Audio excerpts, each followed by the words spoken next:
Welcome home to USA Global TV and Radio, a place where dreams take flight, with authentic storytelling, diverse perspectives and meaningful conversations, where global stories unite and bridges are built beyond all borders. Discover world-class education, entertainment, hope and inspiration.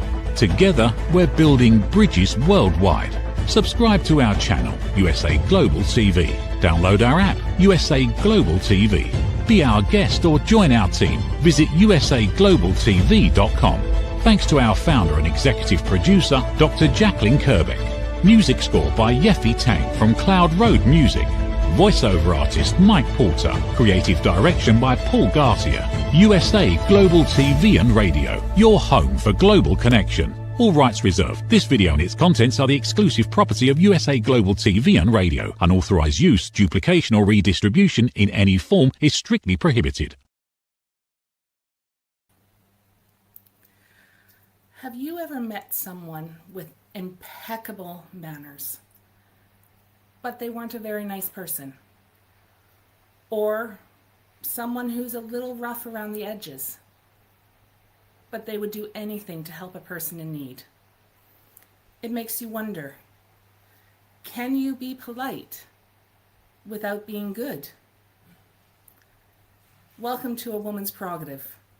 Today, we're exploring the difference between manners, kindness, and character, and whether they are the same thing. Joining me today is my lovely and talented co-host, Dr. Jacalyn Kerbeck. Hello, Amanda. Welcome. Thank you. I love this topic. Can you be polite without being good? When you came up with this, I thought that is so provocative. I love it. It's not as simple a question as it would seem. And well, I was looking at it this weekend once we'd come up with it. And my husband said, well, you've got the answer to that. And I kind of had to look at him and go, actually, I don't know if I really do. It's not as simple and cut and dry as it seems. Dr. Jacalyn, I wonder, do you think people often confuse good manners with being a good person? Yes, I think sometimes people can hide behind good manners, and it can be a facade or a charade, and people say all the right things, and then when you walk away, they bring out that knife, stab you right in the back. But they came across as being so polite and articulate. I have to agree, and we all know somebody who has done that. The boss who is so sweet in front of the big group, but behind closed doors is not the kindest person and will rip you anew without even thinking about it. But then you'll find the people who, they don't have the greatest manners. They're, as I said in the intro, they're rough around the edges. Most people would look at them and go, ugh, they're not going to be very great people. But they can hide sometimes the gentlest souls. And if you miss out on getting to know them, you're missing something very special. Have you ever met somebody like that? Yes. Well, to the first part of what you just shared, I will never forget this. I went to church and I was driving into the parking lot and a space opened up and this person came out of nowhere and just took the space. And then when they got out of the car, I had the window open and I said, really, I've been waiting for this space. And they yelled an obscenity. And I thought, isn't that interesting? We're in the church parking lot. We're about to go into church. And that's how the person is acting. So I think especially religion. In fact, I wrote my book, Holy But Harmful, by the way, The Silent Sin of Judgment, that sometimes people can hide even in religion.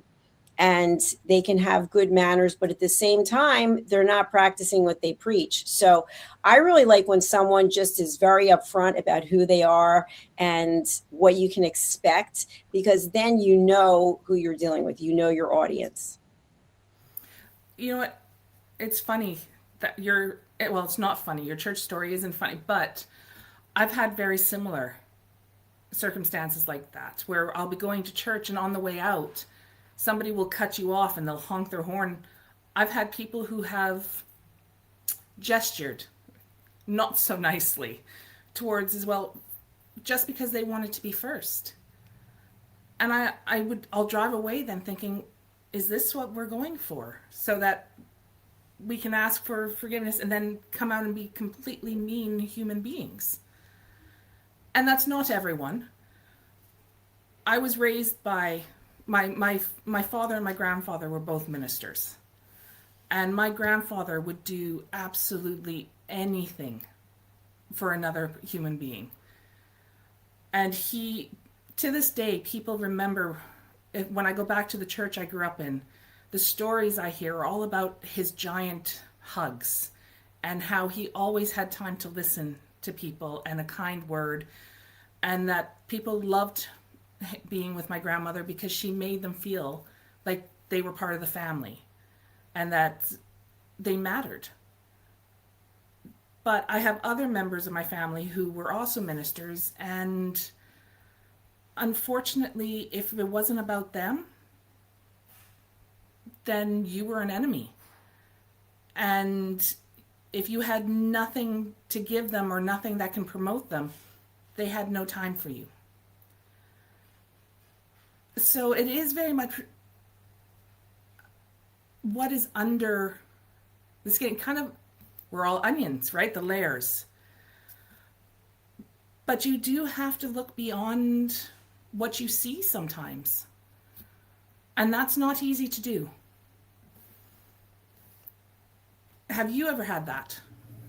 Absolutely. And Amanda, one of my favorite expressions that I've been using for a long time is when someone shows you who they are, believe them. So people can have proper etiquette and manners and use large words and be very articulate, but at some point the charade will be over. And one of the things I think that's so interesting is someone may present themselves one way in business, and then in another way, they're completely different. And what I mean by that, there's no judgment. In fact, I had a conversation with someone today about this. When we start judging people because of the choices that they make or the lifestyle that we have or they have, then we're getting into a whole new area. But when someone shows up and they are kind and respectful and gracious, we feel a certain connection toward them. And so we expect that they probably will show up like that over and over again until they don't. But when someone really isn't genuine, in my experience, they put on a face, they put on a mask, they put on a charade. And I'm not talking about the choices they make in their life. I'm talking about how they actually treat you as an individual. Because I think when we go beyond how someone treats us and we start evaluating how they're living their life, we're in a position of judgment. And I don't advocate for that, because every one of us is human and every one of us makes choices that might not be the same ones that other people make. But making the decision to be gracious to someone, to be respectful, to give the person a space to share something, I think that is a basic right that we all have. And I wish more people would embrace that, actually. You're absolutely right. I don't think anyone deserves to be treated badly. I honestly don't. I think everyone, as you said, they deserve to be treated with compassion and kindness and treated as if they matter, no matter who they are. But I do think that we don't look very deep, but I wonder if you can't be truly good, or let me say that another way. I think those people who put on the facade of impeccable manners, kindness, they're the ones who will sweep people off their feet, but behind closed doors, they're not very nice. And I don't think someone who is not very nice can hide it for very long. I think eventually cracks are going to start showing, and their real personality is going to start slipping through. Take the boyfriend who They sweep you off your feet, they bring flowers, they're gentle, they're romantic in the dating stage. But once you've moved in or you've gotten married, the cracks start to show. And it can be little things like they didn't like dinner nice, or why are you wearing that outfit? It doesn't look very nice. Just little demeaning things which can become bigger things. But I truly think our real personalities can't be hidden for long. Would you agree with that, Dr. Jacalyn?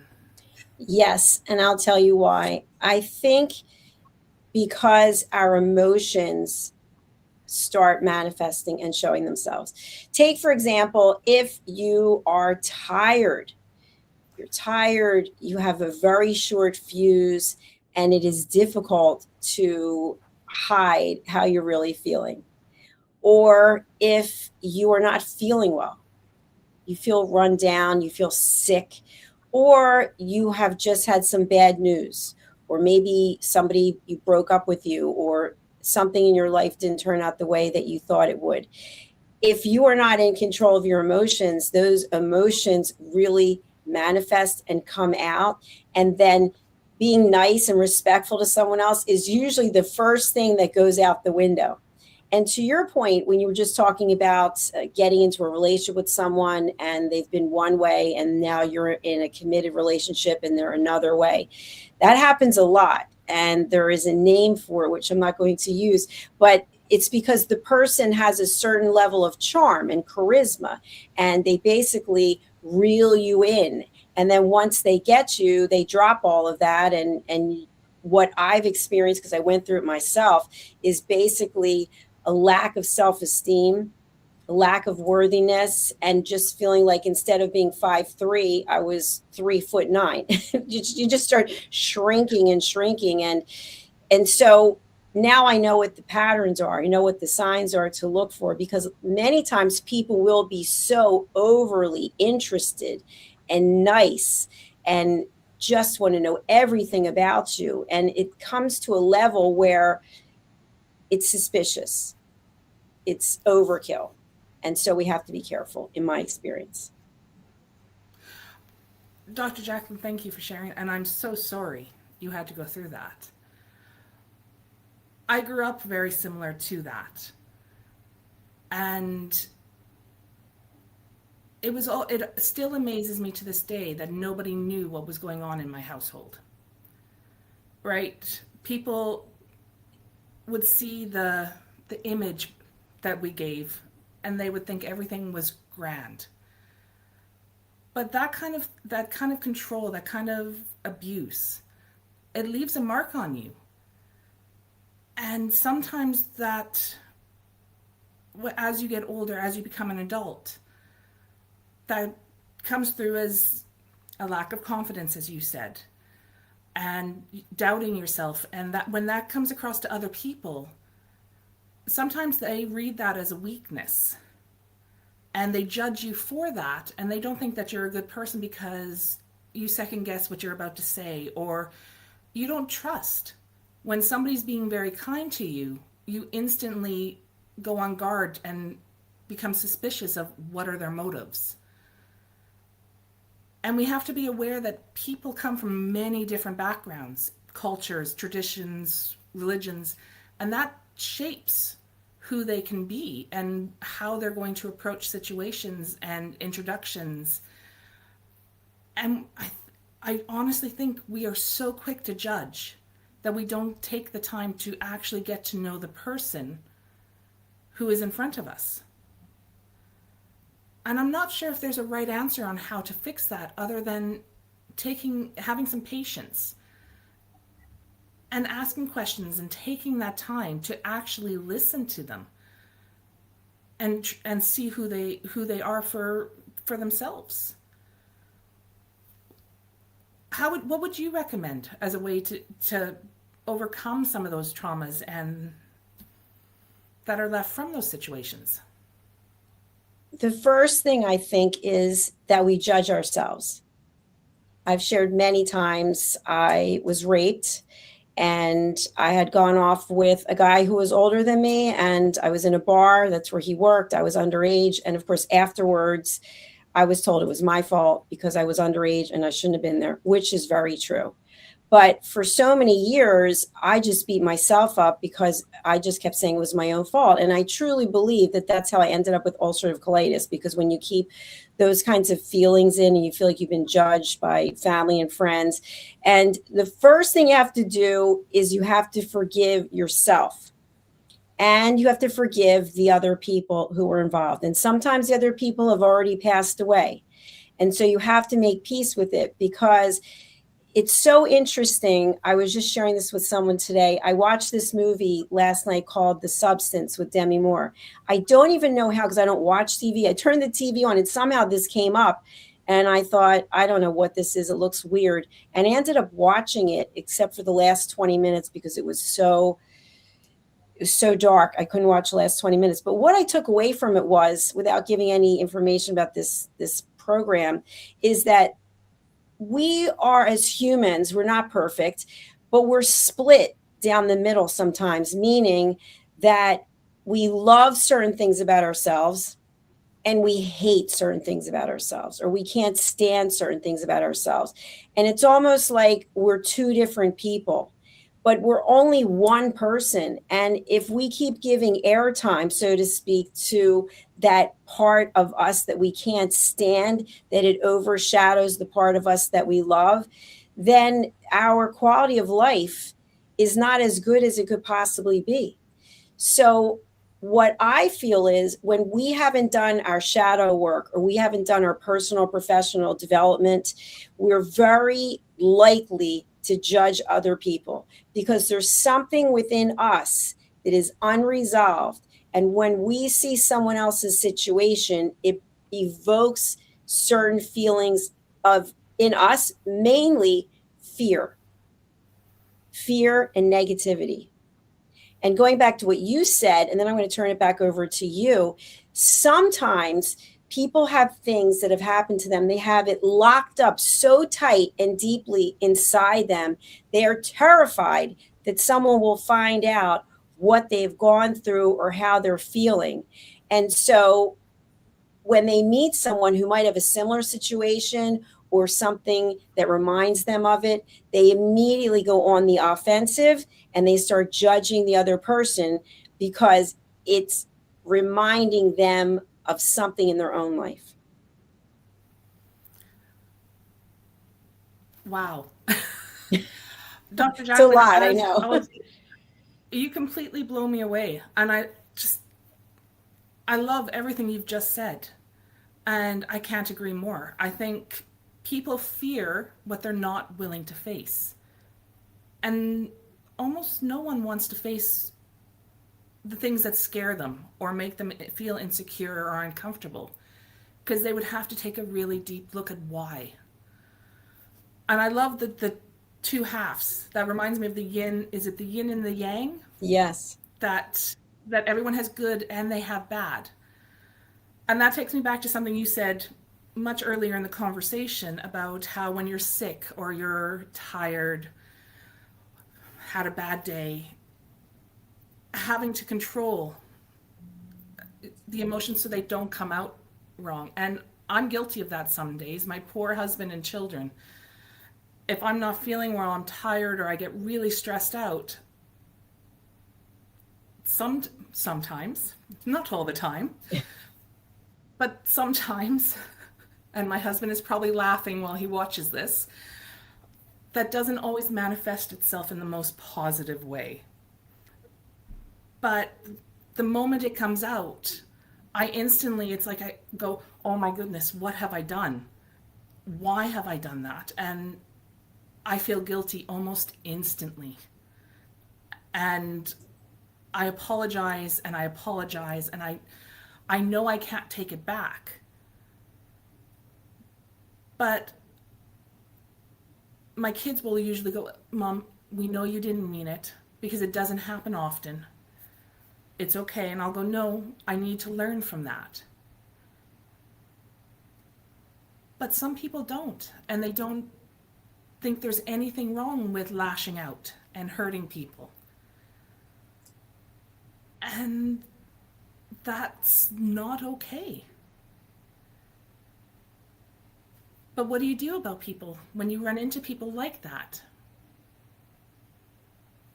How do you handle them? What do you do? Because sometimes you have to be around them. You have to deal with them at work.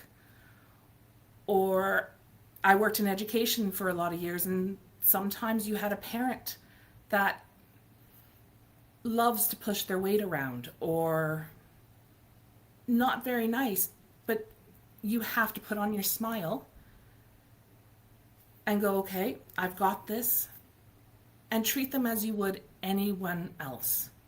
You don't want to treat them any different than I would treat the child next door or the person who I get on with really well, because then they're bringing you to their level. And that's not something you want either. Would you agree? Very true. Yes, very true. I know before I retired from corporate, I was in the meetings and events space for a long time. And I would be on site with clients and the clients' clients and our staff. And after 12 hours, 15 hours, sometimes 18 hours if there were issues, the whole time you're like, hello, hello. And your face is about to crack off. And you hear, just like someone who works in customer service, you hear so many negative things because people love to share the negative things, right? When they're, especially if somebody has earned a trip, it's kind of like, well, I worked all year and I earned, and this is wrong and that is wrong. But the one thing that I really learned, and I believe that they teach this to people who, not every place, but it is a teaching skill in call centers. Because if you think about it, if you're in a call center, you're answering calls all day, people complaining. The first thing is you don't take it personally because it's not about you. And even though a person may be screaming and yelling and name calling, what I think is so interesting, and I've been party to this, is I just listen. I show no emotion whatsoever. And then just let them, they go on and on and on and on. And what's happening is you're actually witnessing a meltdown.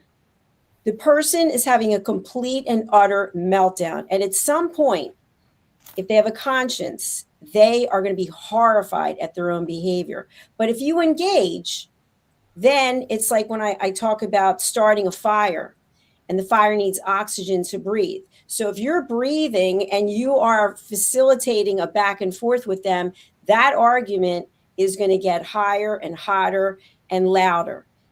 But instead, you can choose not to engage. And then when they're finished, maybe they're making passive aggressive comments, which is complete judgment, by the way.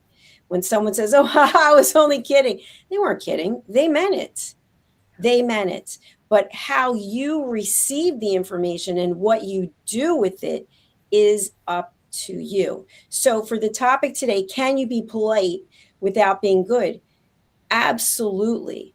We can't control who is good at their core. And we can't control who is going to be polite. But what we can control is how we respond. So if someone insults you, you have a choice. Are you going to insult them back? I think it's so interesting. If someone says something negative to you and you just stand there, they don't know what to do because they have no one to debate with now. But you also have the option to not engage and to walk away. And that takes true courage and strength. Absolutely. And that'll take it out of their sales as well, because they don't know what to do with somebody who's not giving them the reaction that they're looking for. We're going to go to a short break, but please don't go anywhere. When we come back, Dr. Jacalyn and I are going to continue our conversation and explore good manners and good character. And do they always go hand in hand? We'll be right back. What if many of the problems we associate with aging are not random? What if there are identifiable causes behind declining energy, chronic disease, and memory problems? We have been told that aging is simply something we must accept, that slowing down is normal, that growing older means growing weaker. But what if that's only part of the story? Why do some people remain active and engaged well into their later years? Why do others struggle with disease, fatigue, and declining health? What is happening beneath the surface? What processes drive aging? In Aging Sucks, researcher, educator, and author Red O'Loughlin explores what researchers have discovered about why we grow older. No medical degree required, no confusing jargon, just clear explanations of what researchers have discovered about the processes that influence aging. You cannot stop aging, but understanding its causes may help you make better decisions about your health, your future, and your quality of life. Because understanding comes before action. Action creates hope. Aging sucks. End the guesswork. There is hope.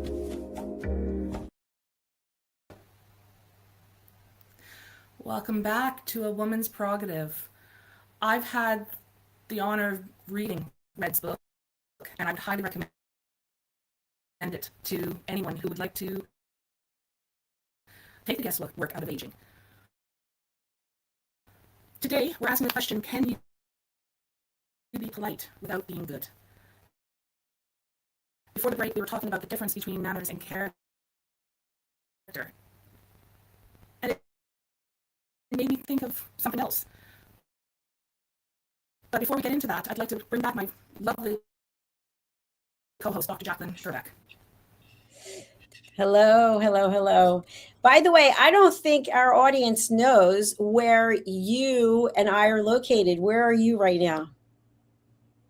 I am currently located in Papua, Indonesia.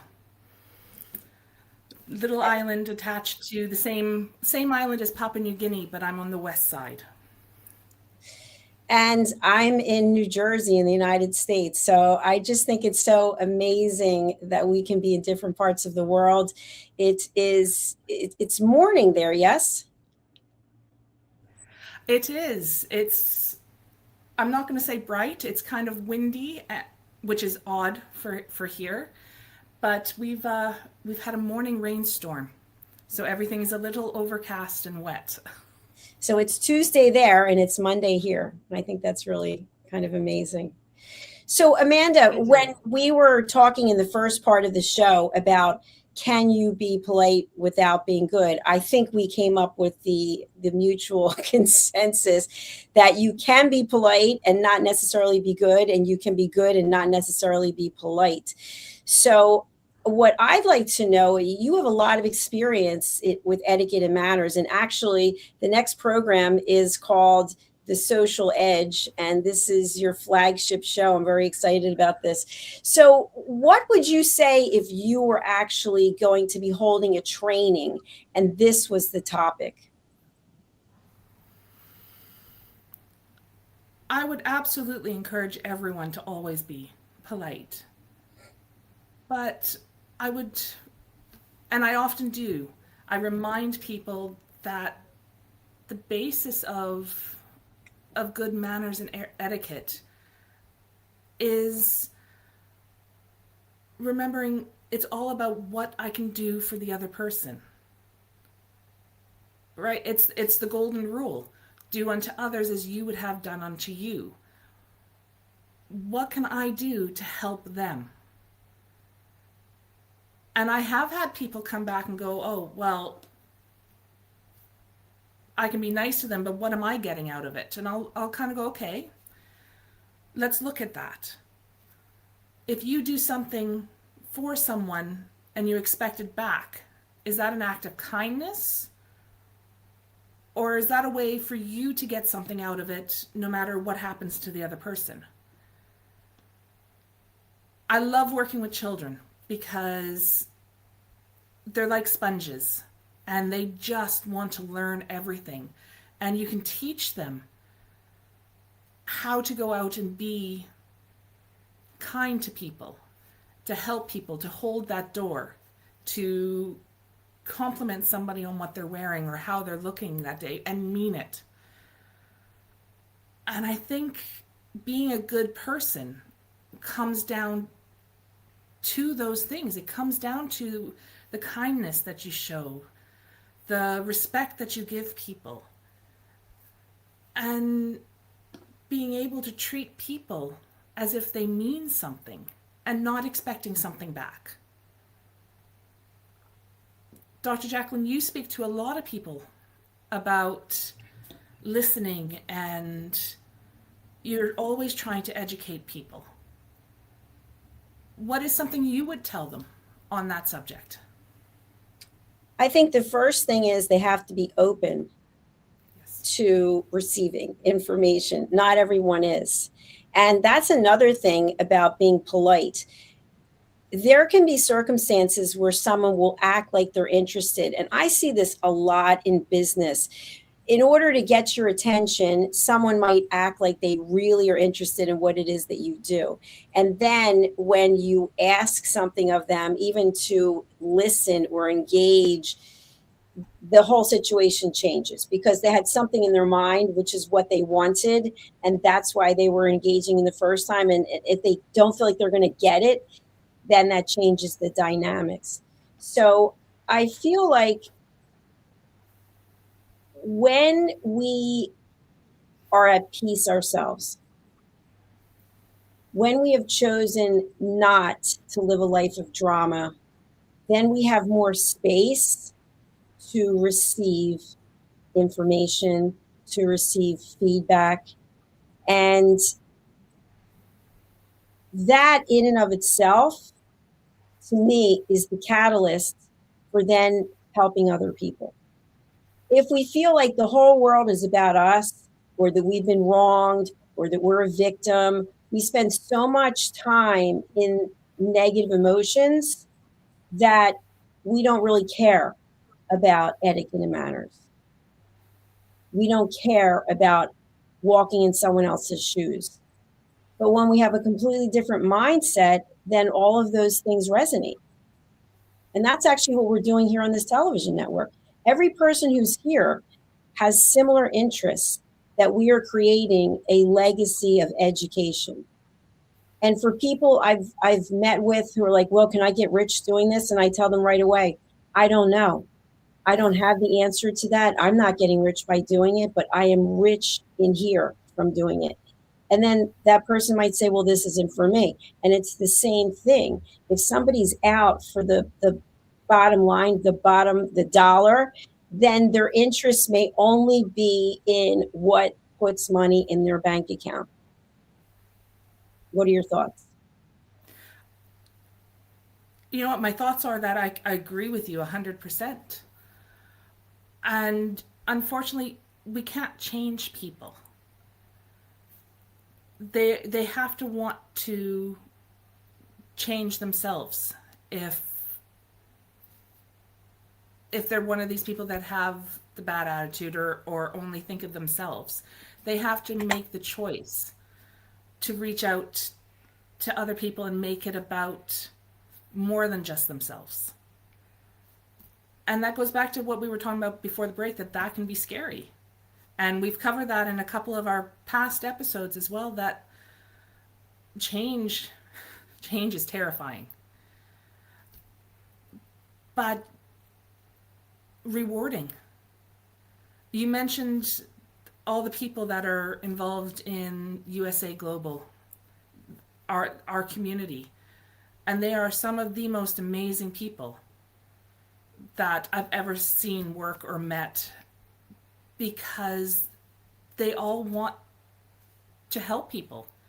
They're all doing shows to give out more information and to help people on a journey that some people aren't even aware that they're on. And that is a special gift.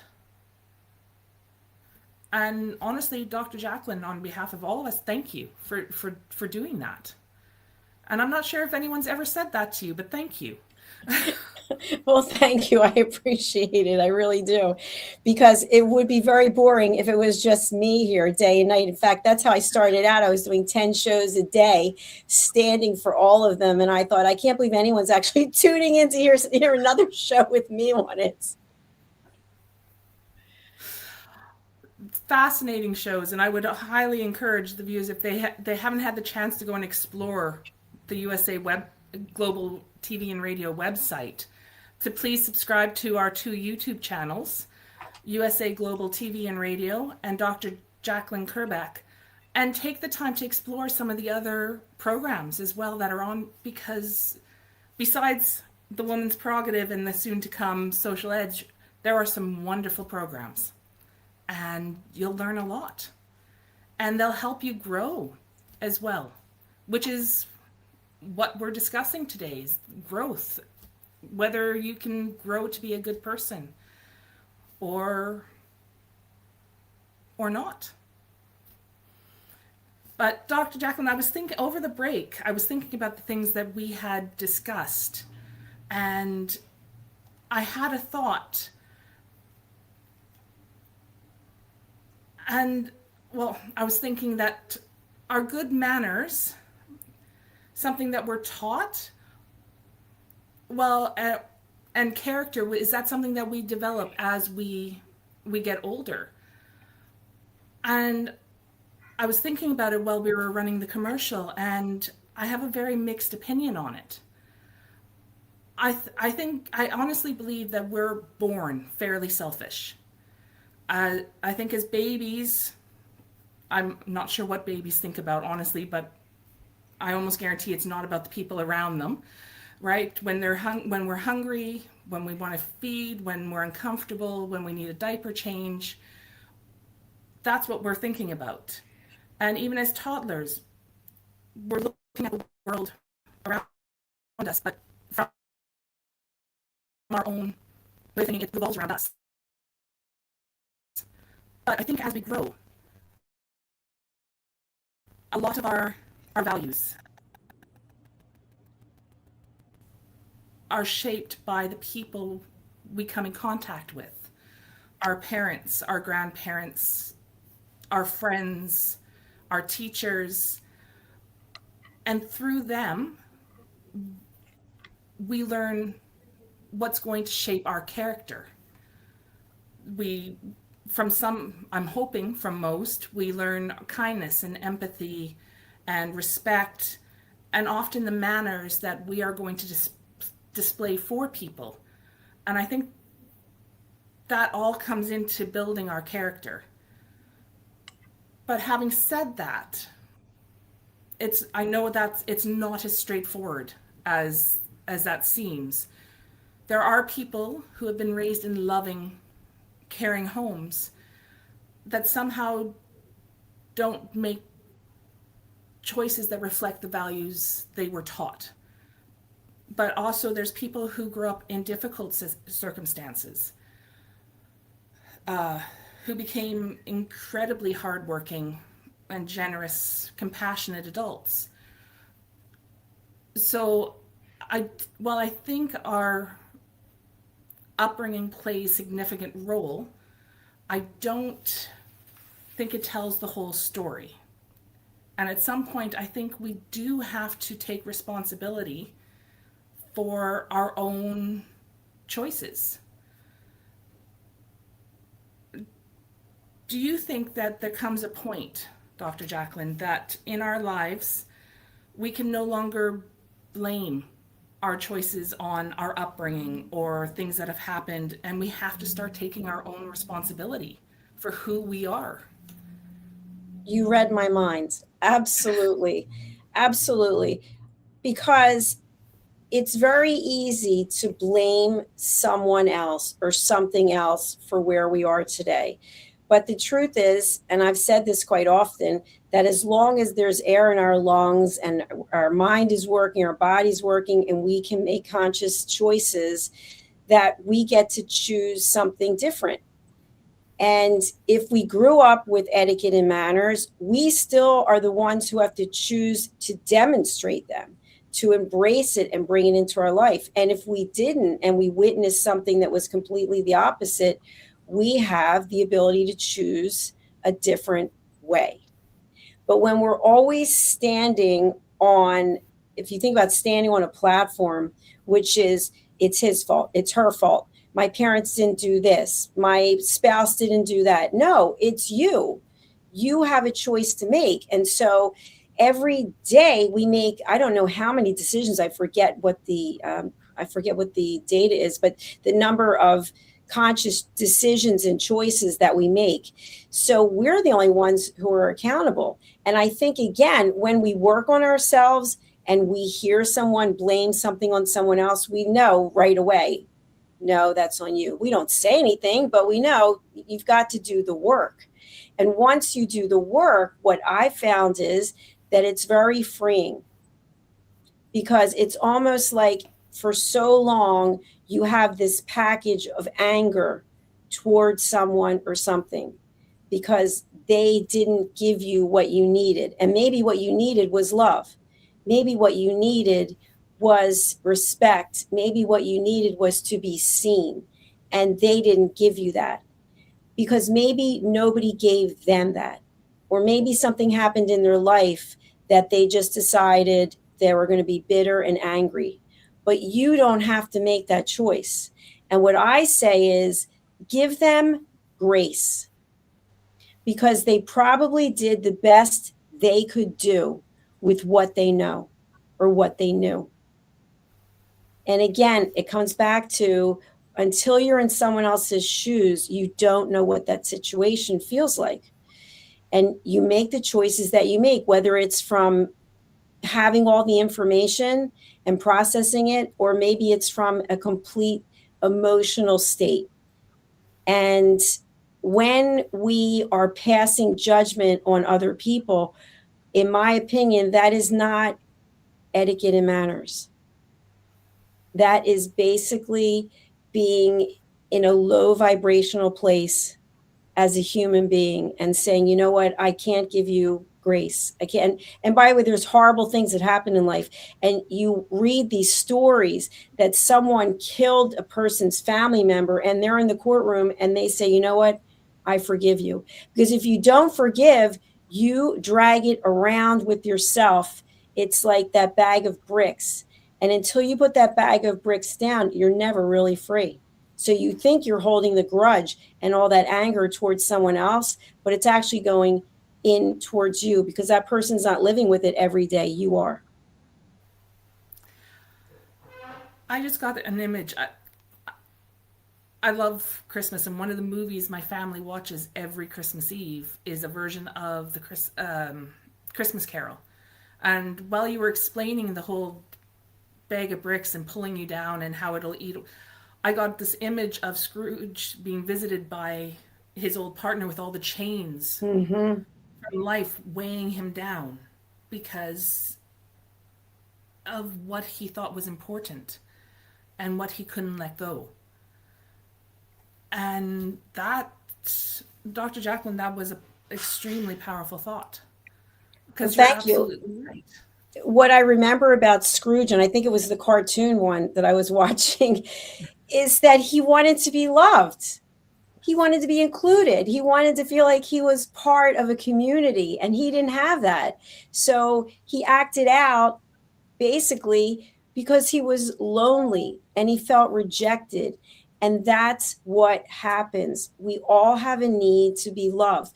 But I have to share this as we close out. You've got to love yourself first. When Absolutely. I talked about the substance, this movie, and again, I'm not a paid spokesperson, but I highly recommend that people watch it because it is, it's really dark in a lot of ways. And as I mentioned, I couldn't watch the end of it, but the message is so spot on for all of us. If you don't love yourself and you spend so much time hating part of who you are or hating what you did, you are taking the gift that we now have, which we're living longer as human beings. We're living, I forget if it's 20 years longer on average, which is a gift. And you're going into the gift with all this anger and hatred that is only bringing you down. We all make mistakes. We're all going to make mistakes. We do the best that we can. We learn from it. If we're not learning from it and we're doing the same thing over and over again, that's another story. And are we doing it with with hatred in our heart? Or are we doing it just because we're humans and we're weak? Think of Adam and Eve and the apple. So they're my thoughts for today's episode. Can you be polite without being good? Very powerful thoughts to end with. I love that. Dr. Jacalyn, you're right. We've come to the end of our time. Is there a way for people to contact you? And who would you like to hear from? Thank you so much, Amanda. I would like for people to go to our website, which is usaglobaltv.com. You can see on the screen here, and you can learn all about our shows. You can learn about how to become a team member, and you can also book your session. Here it is right here. Just go to guest interview, book your interview, and you'll see all the shows that we have there, Amanda. usaglobaltv.com. Thank you so much for having me. Thank you so much for coming. Perhaps the goal is not choosing between good manners or good character. Perhaps it's allowing our manners to reflect kindness and support and gratitude, integrity that already exists within us. And there's the thought I want to leave you with at the end of our show today. Thank you for joining us on A Woman's Prerogative as we discussed, can you be polite without being good? I am Amanda Holmstrom. I'm the founder of Silver Rose & Co. And through workshops and programs, I help build confidence, strengthen communication skills, and develop practical life skills that support people, whether they are in school, in the workforce, or trying to find what they are becoming. To learn more, please visit my website at silverroseco.ca. You can find me as well on LinkedIn under Amanda Holmstrom, HOLMSTROM. And you can also find Silver Rose & Co. on Facebook and Instagram. Thank you for joining us today on A Woman's Prerogative. We'll see you next week. Bye. What happens when life tries to break you? When the pain is unimaginable, the losses are overwhelming, and every step forward feels impossible. There comes a moment, a choice. Will you surrender or will you rise? From breast cancer survivor to survivor of domestic abuse to inspiring thousands around the world, Verna Haywood shares a deeply personal journey of courage, healing, and transformation. This isn't just a story about surviving, it's about rediscovering your purpose, reclaiming your voice, and becoming stronger than the challenges you never asked for.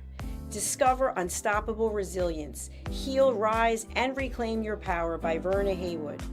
Continue the journey on the Unstoppable Life with Verna Haywood exclusively on USA Global TV and Radio.